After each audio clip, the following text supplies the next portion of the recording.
Bonjour et bienvenue sur La Buvette. C'est le podcast qui fait du bien et c'est le podcast où l'on parle de vous. Je m'appelle Margot Bussière, je suis coach de vie humaniste et à travers ce podcast, je vous accompagne vers un mieux-être, un mieux vivre, un épanouissement intérieur ainsi qu'un éveil de votre conscience et pourquoi pas de votre spiritualité. Je vous remercie d'être là aujourd'hui et je vous souhaite une excellente écoute.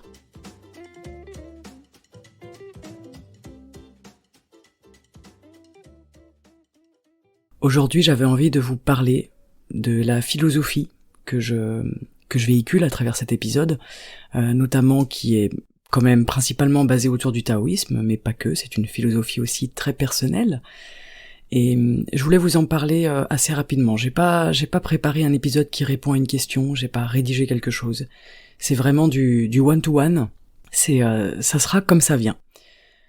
Pourquoi je fais ça ? Parce qu'en ce moment, j'ai un petit peu du mal à préparer des épisodes, j'ai un petit peu du mal à travailler, etc. parce qu'il y a des choses qui bougent dans ma vie et que je veux me tenir, je veux continuer cette discipline, je veux quand même sortir mon épisode cette semaine. Donc c'est aussi tout un travail de discipline. D'ailleurs, la discipline fait partie de ma philosophie de vie, c'est-à-dire faire des choses même quand ça nous coûte. Alors, c'est se lancer, rester dans le mouvement, être dans l'action, même quand ça me coûte beaucoup. Ça, c'est quelque chose de très important, de mon point de vue évidemment. Et c'est cette notion de discipline, c'est-à-dire que le podcast, c'est une discipline. C'est prendre 8 heures par semaine pour créer du contenu, le diffuser, etc. Faire le montage, vous le partager, faire un petit peu de com sur les réseaux, tout ça, c'est du boulot et je vais pas vous mentir, il y a des fois où j'ai pas la tête à ça. Donc en ce moment particulièrement, j'ai pas trop la tête à tout ça, mais du coup je voulais en profiter pour faire un épisode un petit peu différent. Dans mon podcast, je sais que je vous partage des choses qui peut-être vous embêtent sur certains aspects. Peut-être que des fois ça fait beaucoup. Peut-être qu'il y a des choses qu'on a envie de mettre dans un coin, et c'est ok. Peut-être que des fois on peut être blessé, qu'on peut être même vexé dans notre fort intérieur. Mais en fait c'est ok. C'est ok parce que ce que je vous raconte tout le temps, ce que je vous partage, ce n'est pas fait pour vous blesser bien évidemment, ce n'est pas fait pour vous vexer, c'est pas fait pour vous faire du mal. Par contre, c'est peut-être fait aussi pour vous amener à bouger à l'intérieur. En général, ce que je vous explique, ce que je vous partage, ce sont donc des croyances personnelles qui sont basées, donc comme je vous le disais, autour du taoïsme, etc. Mais c'est aussi ce que moi je retiens, ce que je comprends de tout ça. Ce sont mes études personnelles. C'est un éclairage que moi j'ai sur ma vie et personnellement, qui est un petit peu différent de ce qu'on entend, de ce qu'on voit, mais qui peut peut-être permettre à certaines personnes d'accéder à quelque chose de plus profond à l'intérieur d'eux-mêmes et d'elles-mêmes, et c'est ça qui m'intéresse. Et en fait, la question c'est pas d'être d'accord ou pas d'accord avec ce que je vous partage, on n'est pas obligé d'adhérer à tout. Mes partages, c'est une partie de tout ça, c'est une partie de moi-même, et c'est une partie de mes enseignements. C'est le résultat de mon travail aussi personnel, qui est encore au tout début évidemment, mais ça fait quand même 10 ans que j'apprends ça, que ça me passionne, que je suis là-dedans, et c'est aussi la somme de mes expériences personnelles, et je pense que la philosophie de vie pour chacun, c'est une somme d'expériences, et ensuite on va partager nos expériences les uns avec les autres. Le podcast c'est un peu, on va dire, une base dans ce que je choisis de vous partager. C'est pas un enseignement, moi je ne suis pas une enseignante. Je vais plutôt être une fille qui va vous partager une façon de penser, une façon de voir la vie, une façon de regarder la vie, et une façon peut-être justement encore une fois d'aller voir ce qui se passe à l'intérieur de nous. C'est ça qui est le plus important dans mon podcast à mes yeux. En fait, le podcast c'est un prétexte pour découvrir qui on est, un prétexte pour travailler sur soi. Quand je dis prétexte, c'est une voie d'accès. Parce que la philosophie que je vous partage, elle est pratique. C'est-à-dire que le podcast, c'est pas ça qui fait le boulot. On écoute un épisode, on choisit un sujet selon nos sensibilités, selon ce qu'on a envie d'apprendre, selon ce qu'on a envie de voir et selon ce qu'on n'a pas envie de voir aussi d'ailleurs. Mais ça reste de la théorie. Ce qui est important, c'est tout ce que vous mettez en pratique au quotidien derrière. Ça, c'est votre implication personnelle dans la vie de tous les jours, dans votre vie et dans la construction de votre philosophie de vie.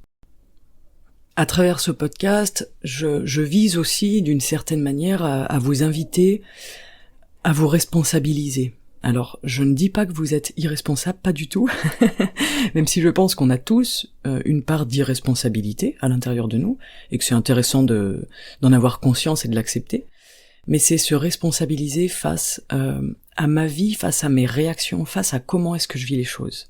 C'est ça pour moi une philosophie de vie, et c'est ça une philosophie pratique, c'est-à-dire que c'est en changeant ma manière d'être que je permets le changement à l'intérieur de moi, à l'extérieur de moi, et même, je vais aller encore plus loin, je permets aussi le changement dans le monde. Et pour moi, le taoïsme, cette philosophie-là, elle nous apporte une touche d'espoir dans tout ça, parce qu'il ne s'agit pas que de nous en tant que personne, dans notre solitude, dans notre individualité, c'est-à-dire que je travaille sur moi, j'arrive à changer des choses à l'intérieur de moi, et j'impacte le monde, j'impacte la conscience collective.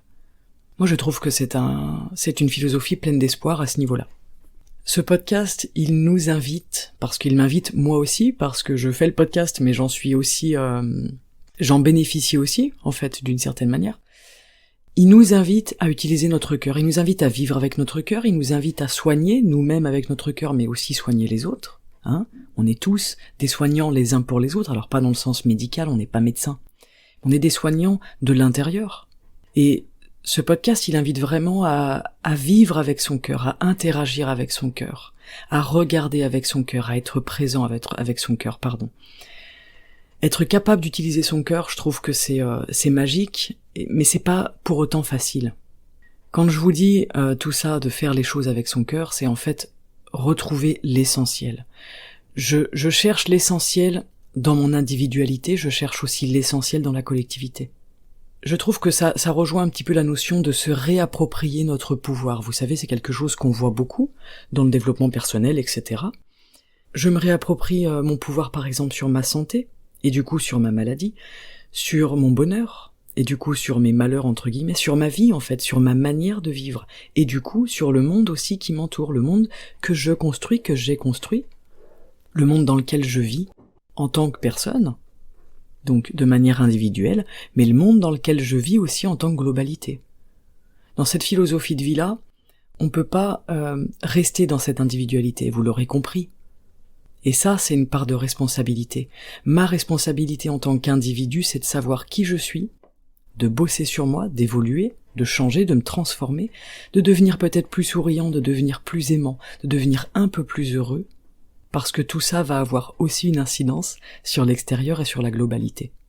Toutes ces choses-là, ce que je viens de vous citer, en fait, c'est ce à quoi on peut aspirer quand on est confronté à des difficultés, à des changements.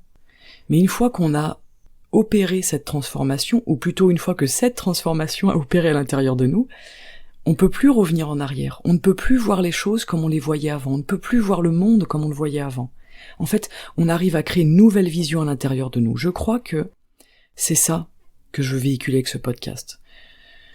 Je crois que j'ai envie que mes mots, mes paroles, toute l'énergie que je mets dans ces enregistrements et dans cette diffusion, soit au service d'une nouvelle vision qui s'installe en vous. Et en fait, ce qui est assez fou, c'est que ça, je m'en suis rendu compte grâce à vous. Je ne savais même pas que c'était mon but initial, mais c'est avec vos retours que j'ai compris ça.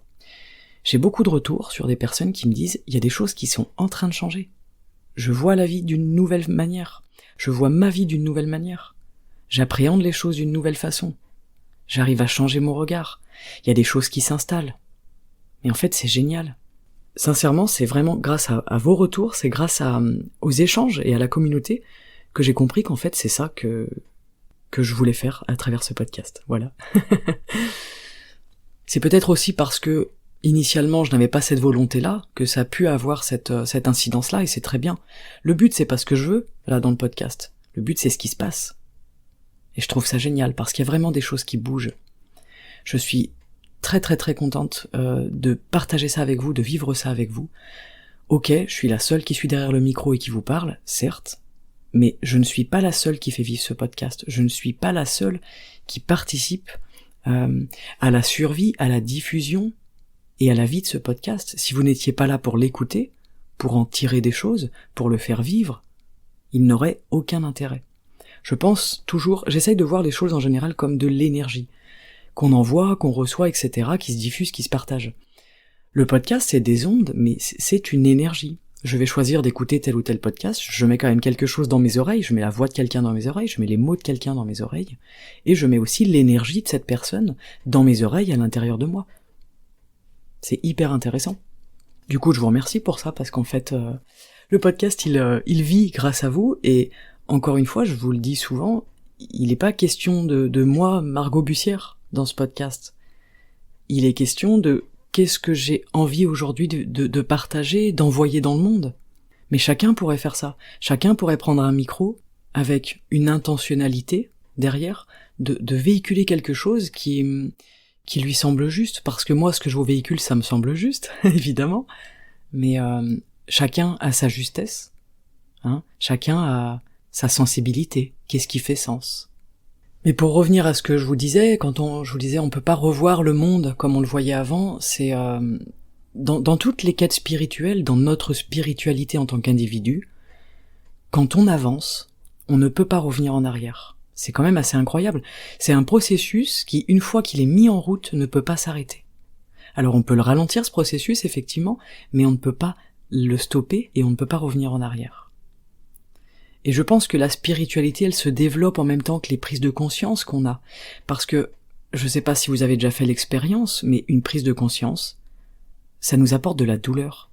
Ça nous apporte de la tristesse, parce que quand je prends conscience de quelque chose, je perds automatiquement autre chose. Je perds un ancien schéma, des anciennes croyances. Je perds des choses que j'estimais sécurisantes. Donc, je pense qu'il est vraiment important de développer notre spiritualité en même temps que toutes ces prises de conscience-là, justement, pour que ce soit moins douloureux, parce que du coup je vais comprendre les choses d'une autre manière.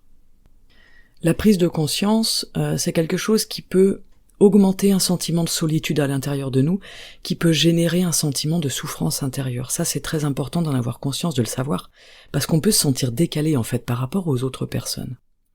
Et cette étape, elle est essentielle, et il faut intégrer qu'elle est essentielle, pour pouvoir la dépasser justement. Chaque prise de conscience va générer de la souffrance, et c'est important de prendre un temps pour la digérer, parce que sinon elle va générer cette tristesse dont je vous parlais.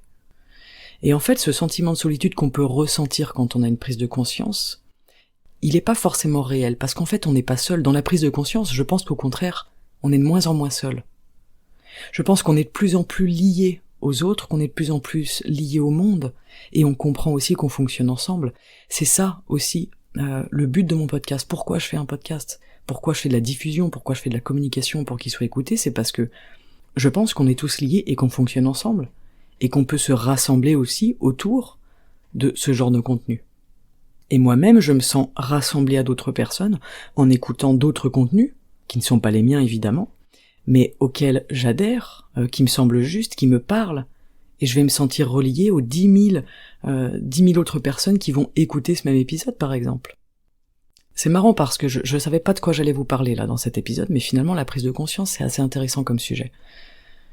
Et je pense qu'une prise de conscience, on peut bien la vivre si on nourrit notre spiritualité, si on nourrit toutes ces choses à côté. Et du coup on se rend compte encore une fois qu'on est responsable de ce travail-là. Je suis responsable de mon travail intérieur, je suis responsable de mon état spirituel, je suis responsable de mes prises de conscience, du coup de mon bonheur, et du coup de ma façon de voir la vie. En fait tout est lié. Tout est lié, mais c'est un chemin qui transforme, et du coup quand il y a transformation, il y a forcément tension, décalage. Donc c'est important d'avoir une communication avec soi-même déjà, et après d'avoir une communication globale avec les autres. Parce que ce décalage, il peut venir en fait d'un enfermement, parce que des fois je vais avoir une prise de conscience, je vais avoir l'impression de comprendre quelque chose, et en fait mon ego va peut-être se sentir un peu supérieur, hein, c'est inconscient, c'est pas volontaire, mais je peux avoir une forme d'enfermement. Du coup, le taoïsme nous invite toujours à travailler sur notre humilité. À chaque fois que j'ai une prise de conscience, je développe ma spiritualité et mon humilité, parce qu'en fait, je ne vaux pas mieux que l'autre et je ne sais pas mieux que l'autre. J'ai juste peut-être compris quelque chose à propos de moi, à propos de la vie, à propos de n'importe quoi, mais ça ne fait pas de moi, entre guillemets, une meilleure personne. Ça, dans le taoïsme, ils nous mettent beaucoup en garde sur l'évolution dans ce sens-là, c'est-à-dire que prendre conscience, apprendre des choses, savoir des choses, etc., c'est génial, c'est aussi un pouvoir, mais prendre le pouvoir justement sur notre vie, sur nous, ça peut générer une sensation de supériorité à laquelle il faut être très vigilant. Mais le podcast que j'anime depuis plusieurs années, je crois que ça fait 3 ans, il est dans la catégorie du développement personnel, mais en fait c'est un podcast spirituel. C'était dur d'ailleurs de trouver un nom, alors j'avais appelé La Buvette parce que je voulais quelque chose justement qui, moi, me permette de me rapprocher de l'humilité, c'est-à-dire que la buvette, y a rien de plus humble que de se retrouver à la buvette, je trouve. et la buvette parce que, on a soif de conscience et on va aller boire un coup avec des copains dans un endroit sans importance, dans un endroit qui n'est pas farfelu. La buvette, c'est le petit rassemblement au coin de la rue. On est entre nous.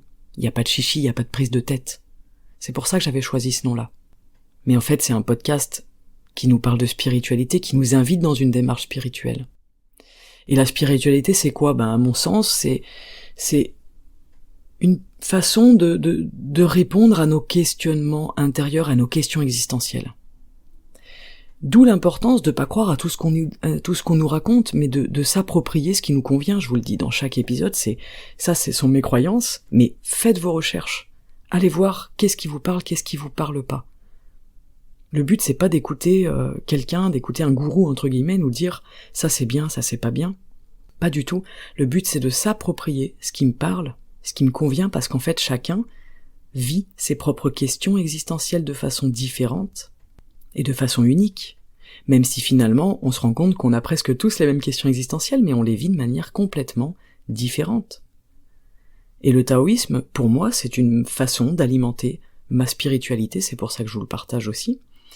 Le taoïsme, ça remet en question le dogme, donc ça, je trouve ça intéressant, parce que le dogme, à mon sens, s'oppose à la connaissance de soi, s'oppose à l'équilibre intérieur, s'oppose au bonheur, en fait. Et quand on arrive dans cette démarche-là, il faut laisser devant la porte toutes nos croyances. Et c'est difficile, mais dans la spiritualité, on va essayer de lâcher nos bagages, de lâcher toutes nos croyances, tous nos schémas. Je vous parle souvent de ça, mais c'est quelque chose qui est difficile à faire, et pourtant c'est extrêmement libérateur. Je sais pas si vous l'avez déjà expérimenté, quelques fois dans votre vie peut-être, de réussir à lâcher vos croyances, et à rentrer dans un état un petit peu plus spirituel. C'est un mot qui est difficile à définir, je trouve, la spiritualité. Ça veut tout et rien dire, on met beaucoup de choses dans ce sac-là. Donc là, j'ai essayé de vous dire ce que moi j'en pense en fait, qu'est-ce que c'est ma vision de la spiritualité, et puis surtout à quoi ça sert, quoi. Et en fait, pour moi, c'est répondre à nos propres questionnements, à nos questions intérieures, nos questions existentielles, etc. Parce qu'on en a tous, et c'est pas mal d'en avoir, c'est pas bien ou mal, mais je pense que c'est naturel et que c'est humain de chercher des réponses. Et je pense que chercher des réponses, ça nous met en mouvement aussi. Ça nous force à aller faire le travail, ce travail qu'on n'a pas toujours envie de faire d'ailleurs.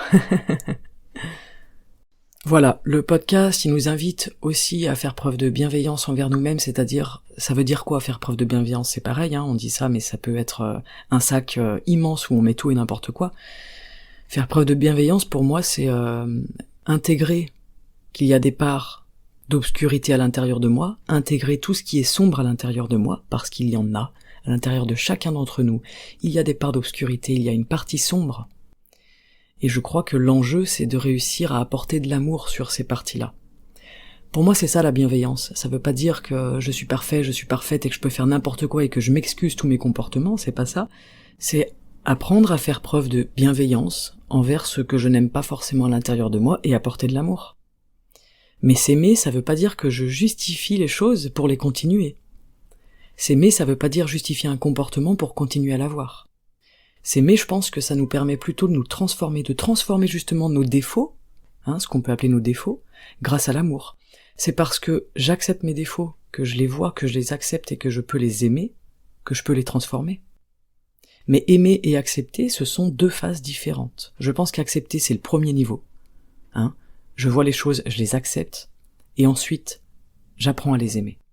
Mais tant que je suis dans la bagarre à l'intérieur de moi, tant que je me bats contre ces parties-là, mes parties sombres, en fait je suis coupé en 2. Dans le taoïsme, on a cette notion d'unité. Et dès qu'on est divisé, on n'est pas heureux, on n'est pas uni. Et quand je suis coupé en 2, justement, il y a certaines parties de moi que je ne vois pas, que j'ai pas envie de voir, que je n'accepte pas. Ok ?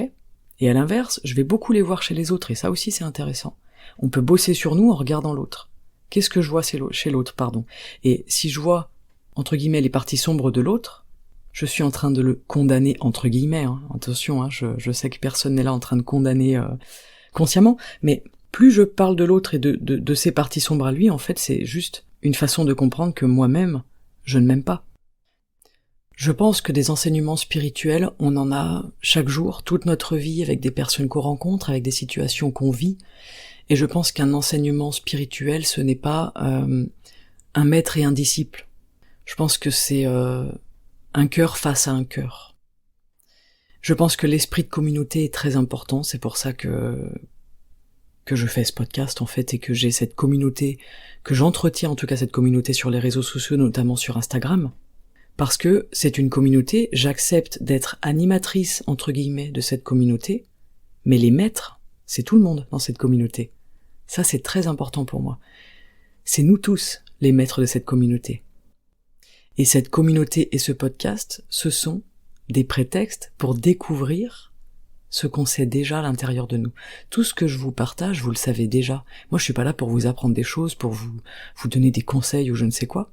C'est ok, j'accepte d'être animatrice d'une communauté composée de plein de grands maîtres qui savent déjà tout ce qui est présent à l'intérieur d'eux et qui permettent de faire vivre cette énergie et ce mouvement qui est global, qui est général, et vous avez bien compris, ce mouvement qui est partagé. On le partage tous ensemble, ce mouvement-là. Et des fois, le piège, c'est de donner la responsabilité à l'autre et de pas prendre sa responsabilité à soi. C'est-à-dire que des fois, le piège, ça peut être de me donner votre responsabilité et du coup de ne pas prendre la vôtre. Alors ça, c'est inconscient, évidemment. Mais c'est pour ça que je vous invite à vous faire confiance à vous, à prendre du recul sur ce que moi je peux vous partager, sur ce que moi je peux vous dire. Parce que, déjà, au final, c'est toujours vous qui aurez raison. Déjà, ce sera jamais moi. Mais c'est important. Le maître mot du podcast, c'est liberté, hein. C'est libres et heureux. Votre liberté, elle démarre à l'intérieur de vous. Et je vous invite à prendre votre pleine responsabilité concernant cette liberté-là, concernant votre spiritualité, concernant vos prises de conscience, concernant votre mouvement intérieur, votre mouvement de vie, votre mode de vie, votre philosophie de vie. Il y a une citation que j'aime bien, c'est « Être maître, ce n'est pas apprendre à devenir important dans la vie des autres pour se grandir soi-même. Être maître, c'est apprendre à ne pas être important pour faire grandir les autres. » Et c'est un petit peu ça aussi que je recherche dans cette communauté. On est tous, du coup, les maîtres, vous l'aurez compris. Et le but derrière chacune de nos actions, le but derrière notre travail sur nous, c'est pas de devenir important nous-mêmes par rapport aux autres, hein, dans la vie des autres, etc. C'est d'apprendre, justement, à se mettre en dessous de l'autre pour le faire grandir. Mais ça, vous le faites tous les jours, j'en suis sûre, dans votre vie au quotidien.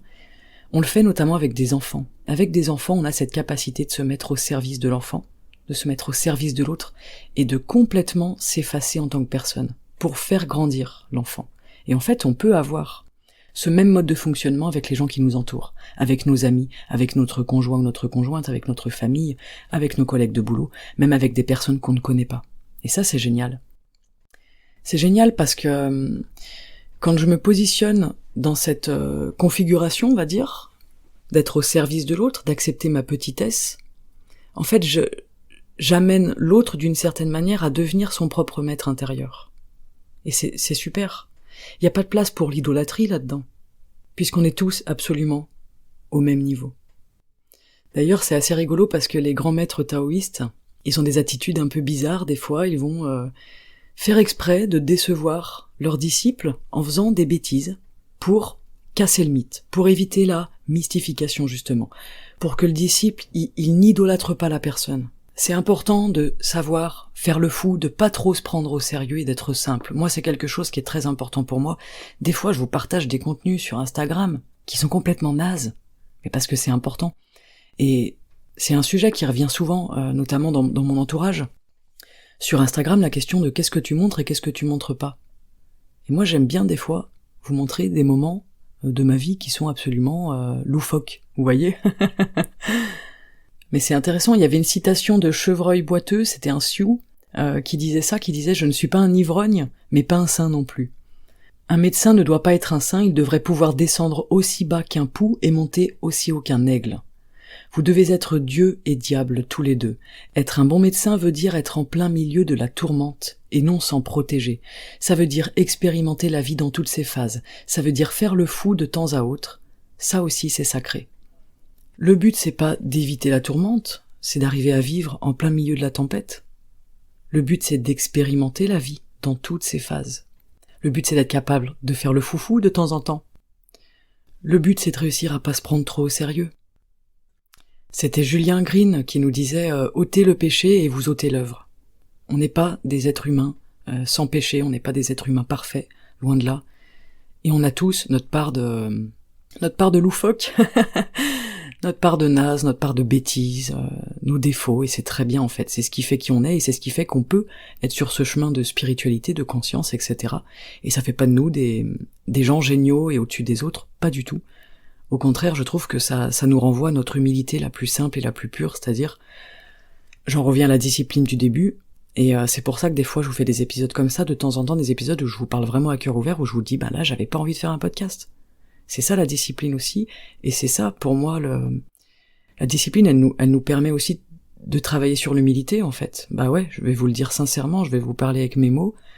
Il y a des fois où j'ai pas envie, il y a des fois où je suis fatigué, il y a des fois où j'arrive pas à parler, il y a des fois où j'ai l'estomac noué, il y a des fois où j'ai la gorge qui est complètement aphone, parce que j'arrive pas à parler, parce que j'ai des choses sur le cœur, parce que je suis dans une tourmente, etc. Et ça me semble important, des fois, de vous le dire aussi, tout ça. Un dernier point que je voulais aborder, c'est qu'une communauté, elle peut se construire uniquement sur des personnes indépendantes et responsables. Et je reviens encore sur cette notion de responsabilité et d'interdépendance, parce que je pense qu'on est plus dans une interdépendance que dans une indépendance, pardon. Mais la communauté qui se construit autour du podcast, et notamment sur Instagram, il y a quand même une belle communauté, je vous en remercie, c'est vraiment chouette. Il y a un engagement qui est super, j'ai beaucoup de relations avec vous, de retours avec vous. C'est pour moi quelque chose d'extrêmement enrichissant, je vous en remercie. Et elle fonctionne, elle est solide, elle est stable et respectueuse, parce que cette communauté, elle abrite des gens qui sont dans cette interdépendance et dans cette responsabilité d'eux-mêmes. D'ailleurs, on peut bien vivre avec les autres que si on est réellement indépendant, entre guillemets. Et la philosophie pratique, elle nous invite à cette dépendance, elle nous permet cette indépendance même. Et donc elle nous permet ce vivre ensemble. Si je parviens à devenir responsable, à devenir souriant, aimant, et un minimum indépendant, ou en tout cas interdépendant, alors là je peux cultiver le vivre ensemble. Mais tout ça c'est dans la pratique, ça se fait pas par le mental. Chez nous, en Occident, la spiritualité, elle est beaucoup abordée avec le mental, et d'ailleurs, le podcast, c'est une forme de spiritualité abordée avec le mental.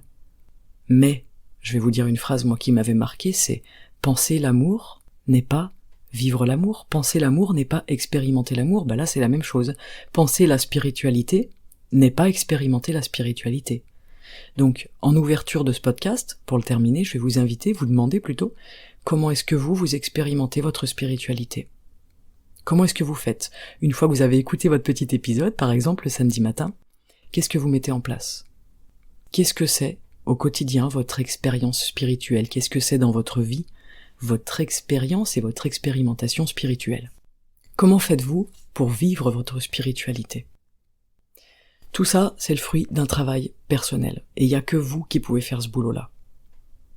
On va avoir des moteurs, on va avoir des supports. On va avoir par exemple le coaching, si on se fait coacher par une personne, l'accompagnement, ça peut être de la thérapie tout simplement, ça peut être de la thérapie cognitive, mais ça peut être une psychothérapie, ça peut être une thérapie corporelle, de l'énergétique, du massage, ça peut être aussi du qigong, ça peut être de l'acupuncture, bref, tout ce que je mets en place de ce côté-là, ça ce sont des moteurs. Écouter un podcast, lire des bouquins, regarder des vidéos, avoir des supports. Ça, c'est un moteur. Ok, très bien. Mais ensuite, je fais quoi? Qu'est-ce que je mets en place dans ma vie? Qu'est-ce que je change? Où est-ce que je mets du mouvement? À quel moment je me jette à l'eau, en fait? Mais ça implique un minimum de connaissance de soi. C'est ça, peut-être, notre part thérapeutique. Plus ma conscience, elle augmente, plus le doute, il augmente. Mais le doute, il permet de me repositionner. C'est la preuve de cette recherche permanente de l'équilibre. Le doute, il peut être paralysant, ou il peut être un moteur. Mais c'est comme la colère elle peut être paralysante, ou elle peut être un moteur. La peur, elle peut être paralysante, ou elle peut être un moteur. Pourquoi je prends du temps pour faire ce podcast? C'est parce que, au fond de moi, j'ai une volonté, j'ai une intention, peut-être plutôt, celle de générer quelque chose de moteur. Peut-être que ça marche, peut-être que ça ne marche pas, c'est pas grave. Finalement, le but, il m'appartient pas, le résultat ne m'appartient pas. Mon intention en tant que personne, c'est de permettre peut-être de créer du mouvement, de générer du mouvement et d'être moteur de quelque chose. Mais encore une fois, c'est pas moi le moteur, c'est vous. C'est vous qui êtes en train d'écouter, et c'est les choses qui bougent à l'intérieur de vous, qui sont moteurs. Le développement spirituel, pour moi, ce n'est pas une vie sans problème, au contraire, je pense que c'est une vie où on prend de plus en plus conscience de nos problèmes intérieurs. Mais c'est comme ça qu'on peut se permettre de les gérer différemment. Et l'évolution spirituelle, je pense qu'elle se fait uniquement quand on est dans la vie, quand on est dans l'expérimentation, quand on est dans le faire.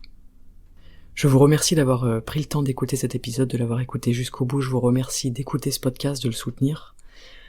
S'il vous plaît, si à vos yeux il mérite d'être un petit peu plus diffusé, eh bien je vous invite à le partager, à le noter, à mettre un petit commentaire, un petit peu comme d'habitude, mais c'est une façon aussi pour moi de permettre de développer cette activité-là, ce podcast, et qu'il soit découvert par d'autres personnes qui peut-être en auraient besoin dans leur vie, ou en tout cas à qui ça peut faire du bien. Je vous envoie mes meilleures ondes, je vous embrasse bien fort, même si on ne se connaît pas pour la plupart. Et je vous dis à samedi prochain pour un nouvel épisode sur la buvette.